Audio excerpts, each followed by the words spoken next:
So we want to thank everyone for attending this evening's presentation, and we hope that the evening will be both enlightening and beneficial. I'm Jill Petrozinski, Assistant Rotary Coordinator of Zone 31. And on behalf of Zone Coordinators Rita Esterly and Bob Callahan, we welcome you. Chris Lyons, District Governor Nominee Designate from District 6510, will be sharing a way to assist clubs that might be distressed or at risk, meaning the club may be struggling with issues that interfere with creating an environment in which members can truly live the motto of service above self in their community. Chris will share a logical way to help them confront the issues that keep them from being a vibrant club.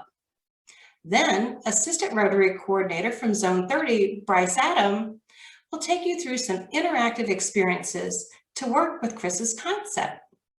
Chris, take it away. Thank you, Jill. Hello, everyone. I joined Rotary in April of 2011, so I just passed 10 years as a Rotarian.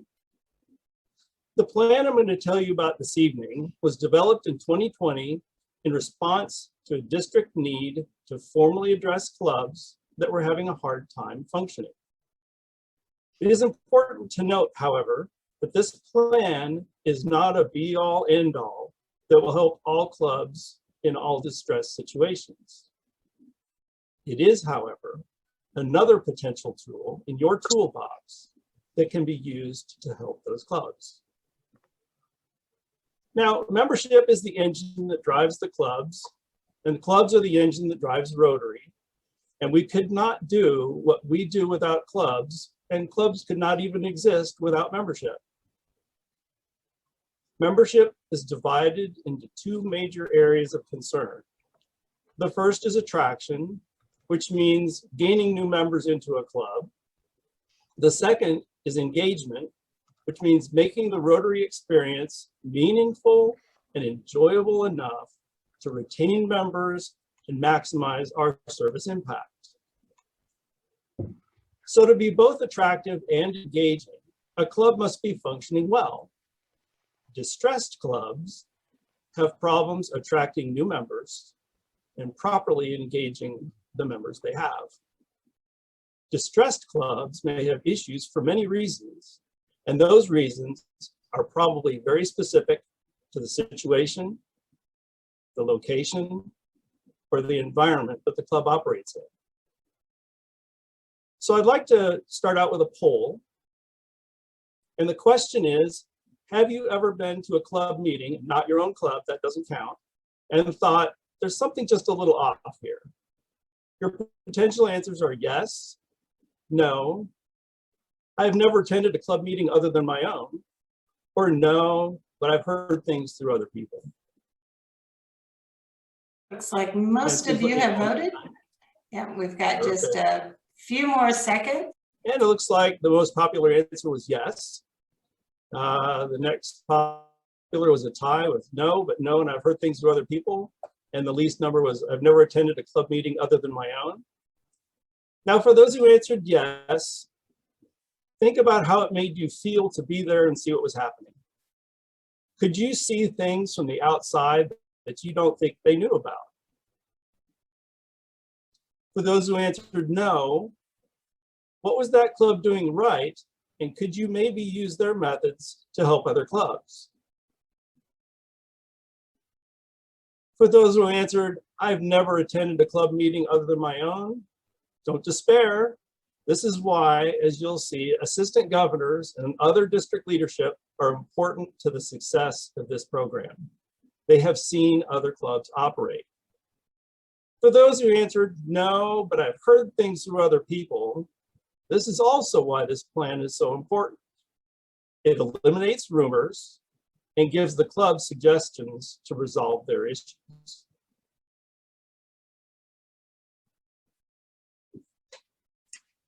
Now, distressed is a term which can cover many things.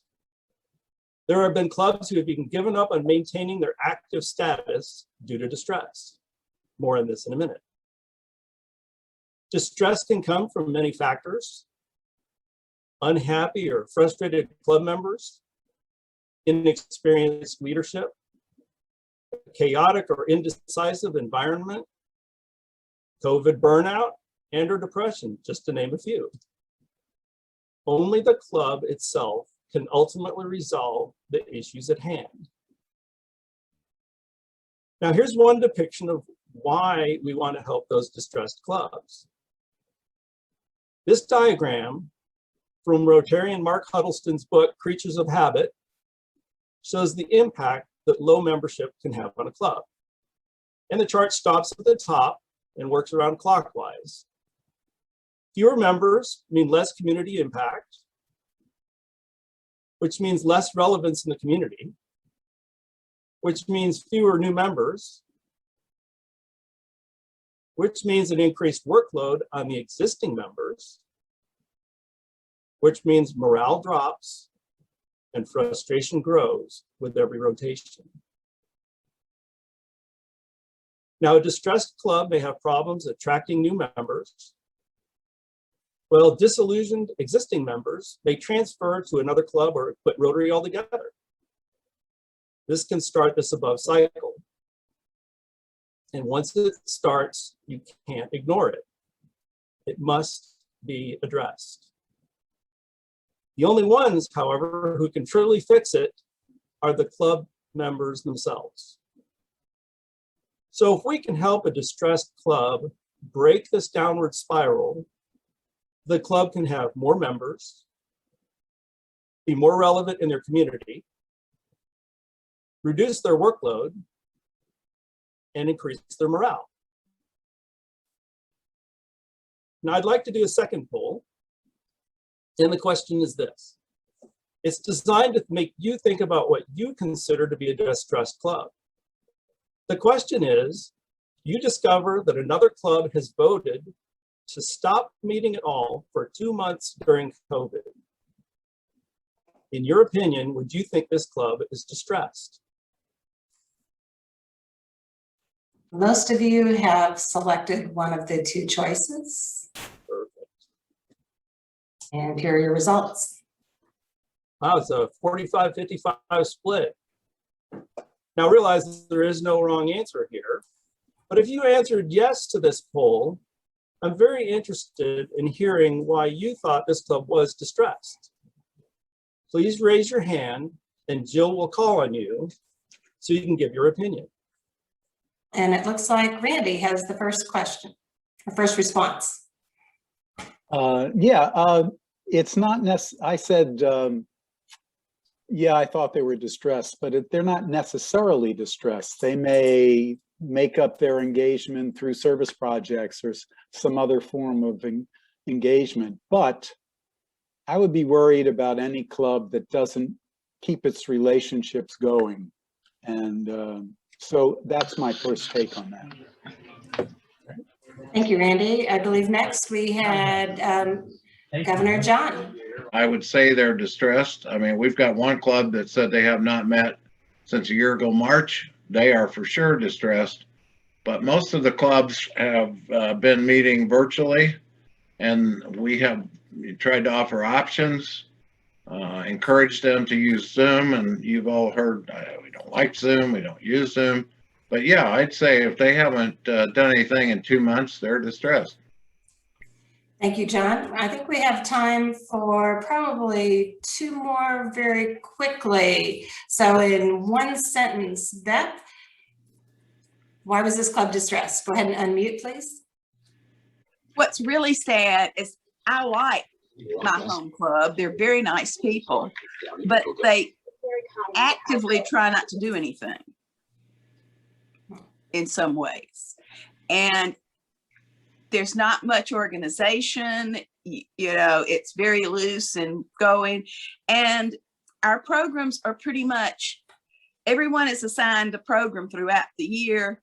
And basically, from my experience, which is 6 months old now, they just talk about themselves or their business or whatever.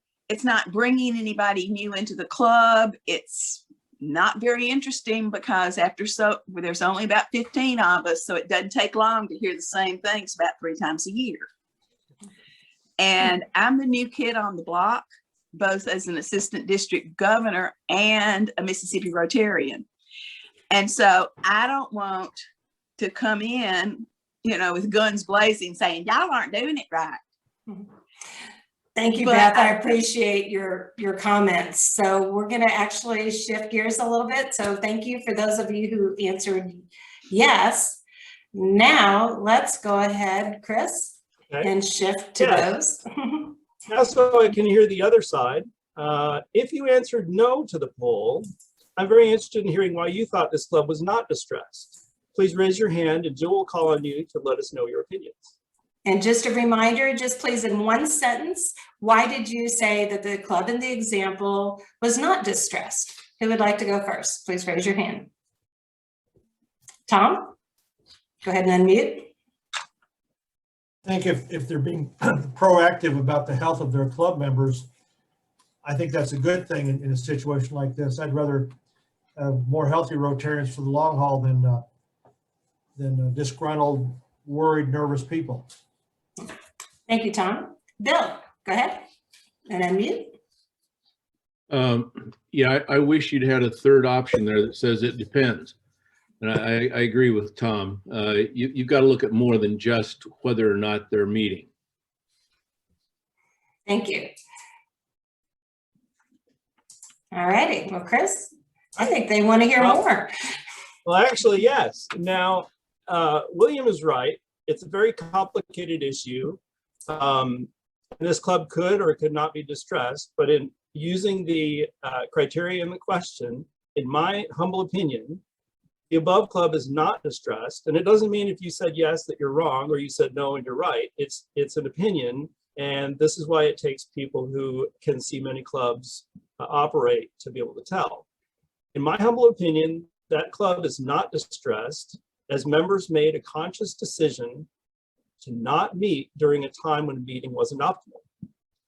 The fact that the club members used a normal process to come to that decision tells me they're communicating, they're making decisions, and acting on the data in hand. They have also identified a return to meeting date or at least a time to reconsider their decision. And just because I may agree or disagree with them and their decision does not, in my mind, make them distressed. There are many reasons they choose not to meet, but it is a very complicated issue, and there probably should have been a third answer to that question, but it's now, only a club can ultimately pull itself out of being distressed. The club members must own the issue and the solution. If you come in and solve it for them, now it becomes your problem and the outcome is yours and not theirs. When you go away, the same issues may just return. Ownership of the situation and the solution gives them the drive to complete it. What they really need are suggestions, clarifications of their options, and encouragement without pushing. Some of these situations take time to resolve. Pushing your timeline or your agenda puts you in charge, and you may actually make the situation worse because the club will no longer own that outcome. Now, this plan was created to assist the clubs in a non-threatening manner. Some clubs may view it as, oh, here comes the district, tell us what to do again, or, oh, here's the district, we must be in trouble. Well, these could be common feelings of the members derived from their personal experiences of their own workplaces when their higher-ups come to check on them. Many times, that only happens when something is wrong and somebody's in trouble. That's not the case here. In Rotary, district exists to support the clubs, and this plan is a direct response to that responsibility. In fact, on the My Rotary website page, where it shows the responsibilities of a district governor, strengthening clubs is the first responsibility listed. It's kind of like the prime directive on Star Trek, if there are any Trekkies out there. This plan is designed to help the district governor accomplish that primary responsibility. The club should be made to feel at ease with the people helping them during this process. Simply said, just tell the club they're not in trouble, but the district is aware that they're having some issues and is offering support to finding solutions to those issues. Ask them to describe what's going on. If they ask questions, be honest with them. This will gain trust and help ensure an accurate assessment of their situation. Now, the District Distressed Club Assistance Plan was coordinated with district leadership, is posted on the District 6510 website. The Council of Governors has been informed, and the assistant governors are being trained in their responsibilities. In fact, I conducted some of that training during the most recent district assembly. The plan's success relies heavily on the assistant governor coordinator to manage it. For those who don't know what an assistant governor coordinator is, it's a person designated to manage the assistant governors on behalf of the district governor. The plan also relies on the assistant governors to help identify or verify a club's distressed status, and the district governor line and past district governors to mentor those clubs that need assistance. Specific people are chosen based on the issues at hand, the personalities involved, and that person's knowledge of the involved club. For example, when I was deciding which two people I would recommend to our district governor to assist one of our clubs in distress, I knew that a strong and directive personality would not be the best fit to help this club. How did I know that? Because I talked to their assistant governor and I got a feel for the personalities involved and the issues they were facing. Based on this, I had asked district leadership, the governor line, etc., for recommendations on who might be appropriate to send. Now, I would not send their assistant governor to help, nor do I recommend that their assistant governor attend the first session with them. You're probably wondering why not. Well, I'll explain here in just a second.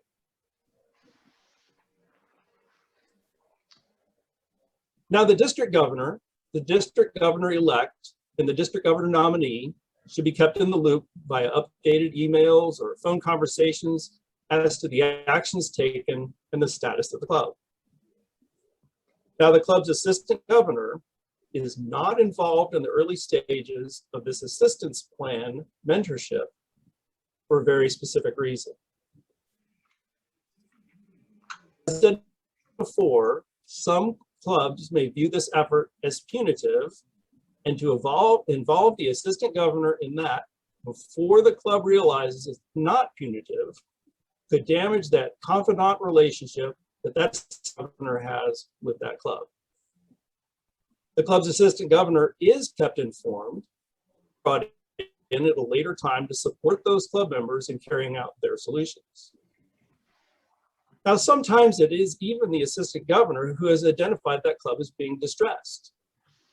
The assistant governor continues to support and monitor the club after the official assistance is complete. So as you can see, this plan relies heavily on the assistant governors, the past district governors, and other staff, governor line, district membership chair, district administrator, or others who have experience with this club or its issues for success. For example, our district administrator gave one of our distressed clubs ideas on how to better set up their bank accounts. Now, this plan has helped at least 7 clubs in our district so far, and it has only existed since September of 2020. Some were assisted, but not deemed to be truly distressed. 2 clubs were to the point that they were voting to dissolve as they saw no way forward. So to be successful, we must get the club to realize this is not a punishment. As I mentioned before, this is best done by being open and honest. Two-way communication is the key. Really listening to them when they state their issues the way they see them. If you promise a follow-up answer to a question they may have, then follow through and do it. Check in with them periodically to see if they need help. Avoid placing demands on them with every phone call or meeting. Instead, ask them what they want to accomplish and by what date. Then check back to see how they progressed. Although the beginning meetings should be normally involve two district members or mentors, the club may find that they relate to one mentor more than the other. They may have a school, a profession, or an interest in common with that person that breaks through that wall and lets them understand the team is truly there to help. A personal connection can go a long way in helping this assistance process. So in conclusion, Rotary exists because of the clubs, and the district's job is to help those clubs thrive.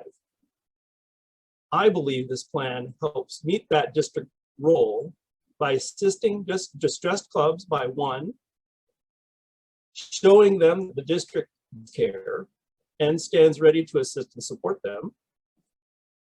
2, helping them realize there is a way forward from their dilemma. And 3, empowering and inspiring them to find and implement their own solutions to their issues. Are there any questions? Bryce, go ahead. Thanks for the discussion, and I really am enjoying this. I'm learning a lot. I do have this concern that I put in the chat, and that I think it's possible to run into a club situation where even perhaps the leadership has become disenchanted or disenfranchised, and they're ready to just throw in the towel. But you have other members of the club who are less vocal and may feel that they're not empowered to step up and to try to, quote, save the club. And I'm wondering how this particular approach could be adapted to that kind of situation. I think you're, I can see Bryce reacting, and I think you're getting into part of what he's going to talk about a little bit. But it's all very situational. It's every club is its own culture. Every club has its own members. They have their own issues, and they have their own strengths and successes. Your district assistant governor is going to be probably your best insight into some of those issues, unless you have some involvement with this club personally and you can see what's going on. A lot of times, even on the first poll where I asked, have you ever been to a club meeting and saw things that you don't think they saw? Maybe those club members don't even realize that's happening. And if they are to the point where they're not functioning up to what they probably could be or should be, it's impacting their ability to thrive as a club. And the hope is this program is flexible enough to help them out. And that's where the personalities of the people who go to help them are involved. And they would have to develop a plan based on the individual situation in that club. That's the best answer I can give you. This is a new program. We're still learning. And I welcome suggestions. I did put my information in the chat, and I welcome suggestions or insights like that from anybody for the future of this program in our district. Does anyone else have a question you'd like to raise your hand? We've got time for probably one more before we put you to work. Yeah, have you had any experience with clubs that simply were distressed but didn't want help? How did you deal with that if you had that? Well, Yes, actually we have. We have a club recently that we tried to help with the distress assistance plan, and they wanted no part of it. And there's nothing, you can't force them to do this. What you can do is you may have the opportunity where you have some people, let's say you have a club of 20 people and 5 of them are disgruntled enough where they're wanting out. Maybe they could transfer, the membership people come into play there where they can give that club options as to the source of whatever it is causing this. And that's why it's important to get people in there who are district-wide or at least know some of the options these club members may have. And I think it's very important to keep your membership people in the loop on this, because they are also up on the most current membership trends and opportunities. I don't know how else to really put that, but yes, there are some people who either think they don't need help or don't want help. And there is ultimately, you can't force them. This is a volunteer organization. Thanks. Have you Chris. Jill, do found- we have time Yeah. for one more with Steve? Yeah, very quickly, Steve, because we're just a couple minutes behind schedule, but one more. Yeah, Okay, yeah. Thanks. Yeah, Chris, is there any, are there clubs, are the distress clubs mostly of a certain size? Is there, are you seeing a size range? Well, the problem that I showed with the Mark Huddleston's description of that spiral, that's generally applies to the smaller clubs, because a smaller club has fewer people to pick for leadership. They have the presidents seem to recycle back into the positions and get burnt out and get stressed. The larger clubs, have more people to pick from. They've got a little bit more flexibility. So the culture and the size of the club does play into this. One of the clubs in distress is a very small club, and they're having issues with their leadership as well. And that's why I'm looking forward to hearing the best way to help those people. And membership people are very helpful in this process. So don't forget them. Thanks, Chris. All right, I think we're going to have to transition. Thank you for all the questions. Okay, Bryce, let's do some activities that will help these participants think about distressed and at-risk clubs.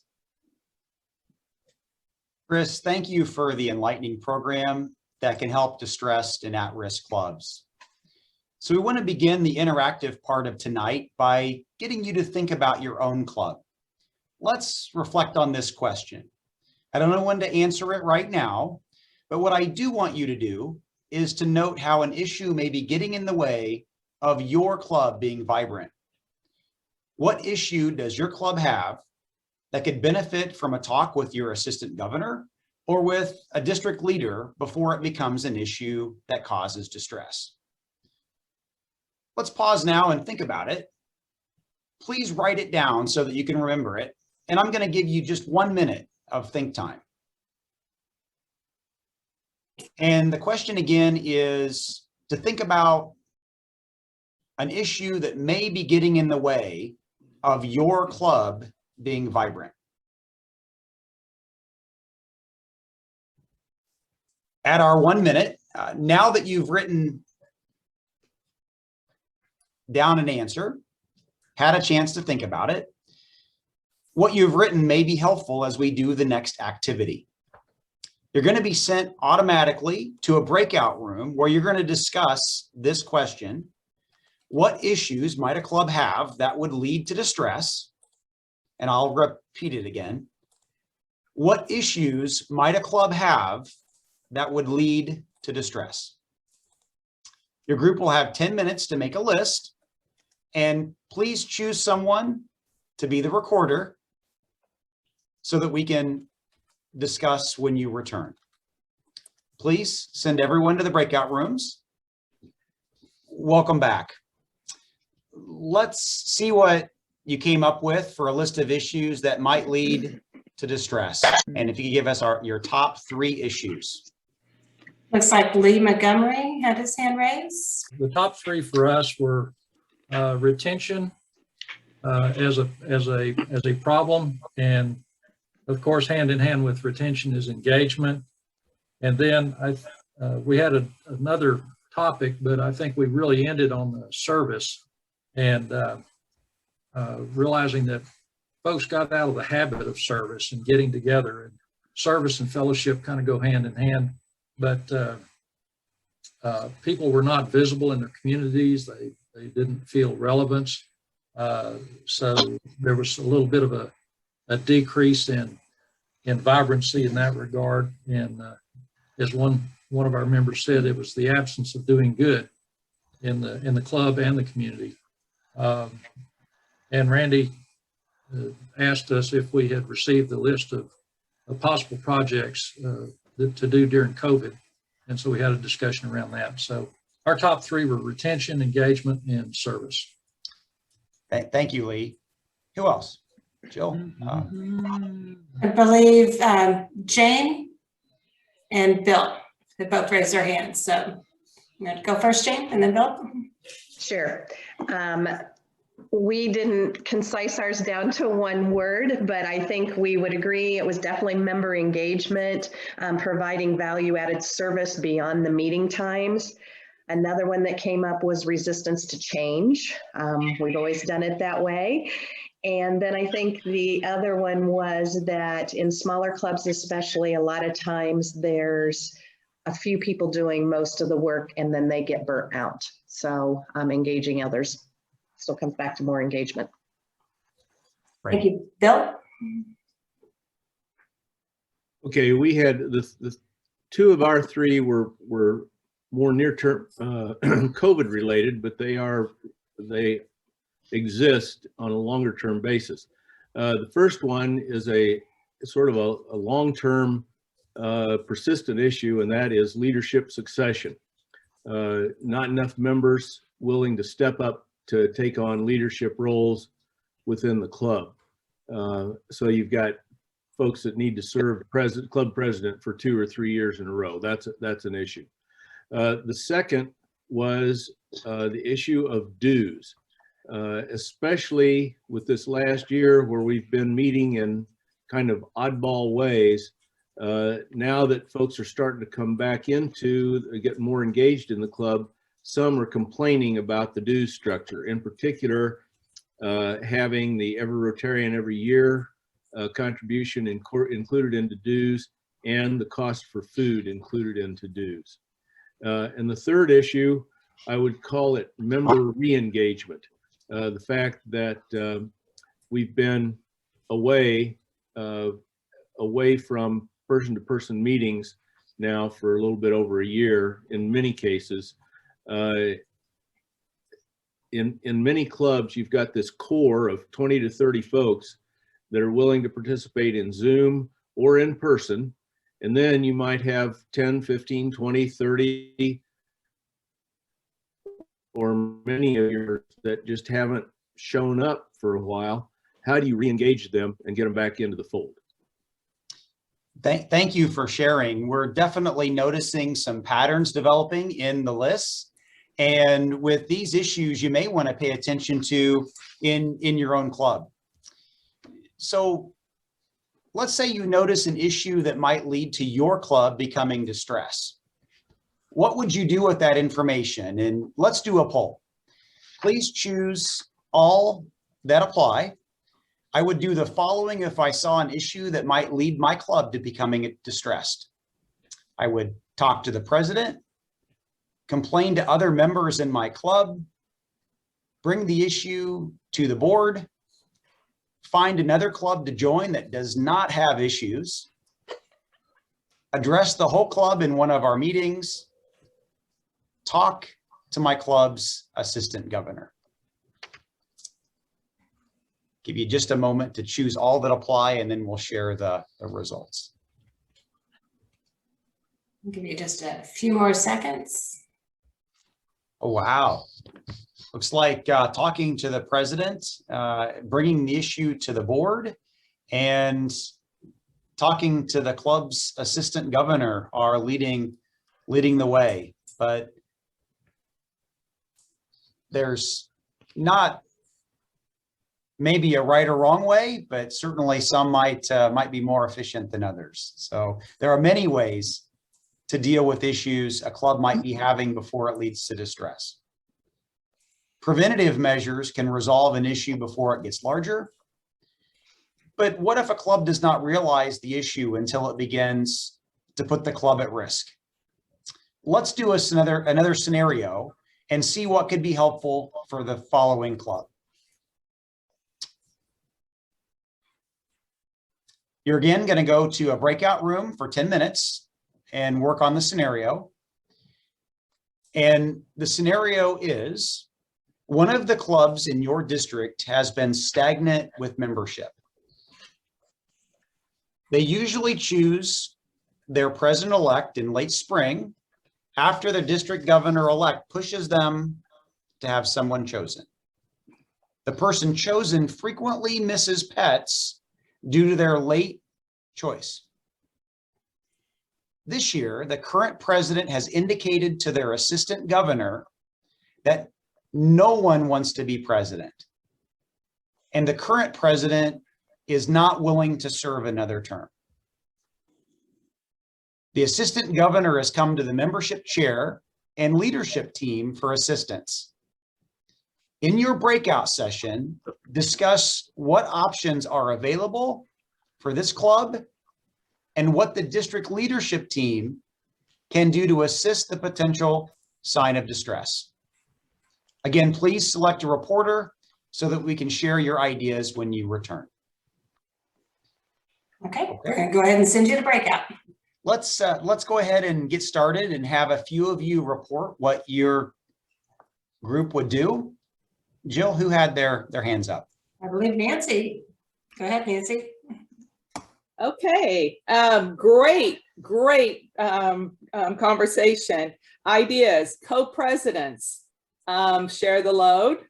Another idea was to see if there's a past president that could serve as a mentor or an administrative secretary type role and give them a stipend to encourage them to help the president.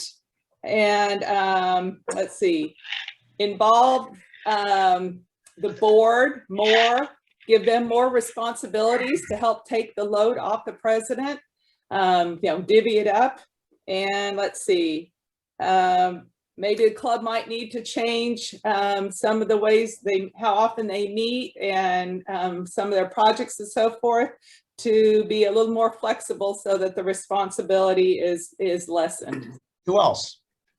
I believe Mara and then Tim.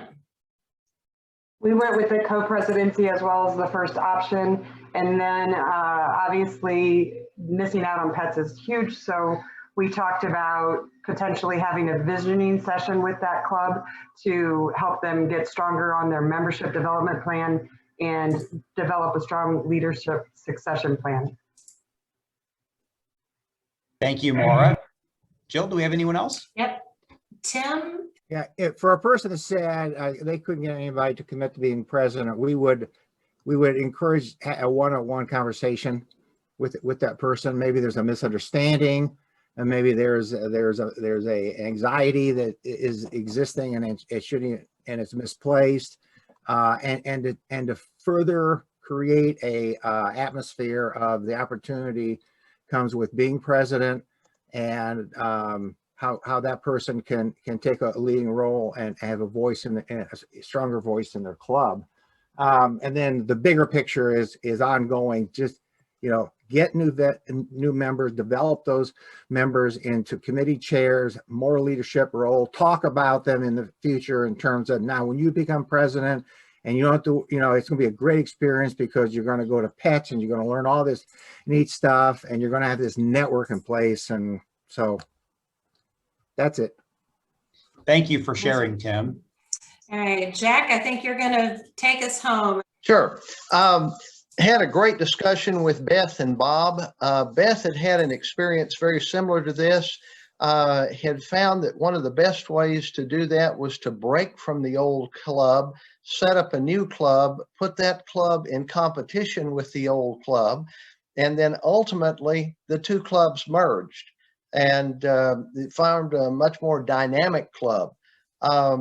We're experiencing this actually in our district right now. the club had dwindled down to about 9 members with 2 honorary members. Nobody wanted to be president again. The gentleman who's president this year missed the meeting, was appointed president, failed to make it to Pets. The solution we've had thus far has almost been a standoff because he's refusing to meet with anybody. I'm grabbing a couple of past district governors, our incoming governor for this next year, and we're going to go have a powwow with the president. I'm not sure exactly the ruse that I'm going to use to get in to visit, but at some point, if that's non-productive, it's much better just to go on and set up a new club than it is to try to save the dying one. And since all the dues have been paid, both district dues and RI dues, and in a prompt fashion, there certainly are other members of that club who are interested in still being Rotarians and are actively seeking good membership opportunities. Jack, thanks for those ideas. And thank you everyone for sharing. We hope tonight we've given you lots to think about concerning distressed and at-risk clubs. If you see your club, or if you are an assistant governor and see any of your clubs having issues that might lead to distress, know there are many ways to help your club or your clubs. If you're a district governor or a district governor-elect, consider starting a distressed clubs program like Chris did in his district. We're all part of the family of Rotary, and helping each other resolve issues within a club is an important part of service above self and keeping our clubs flourishing. Use what you've learned here tonight to keep our Rotary clubs vibrant and thriving.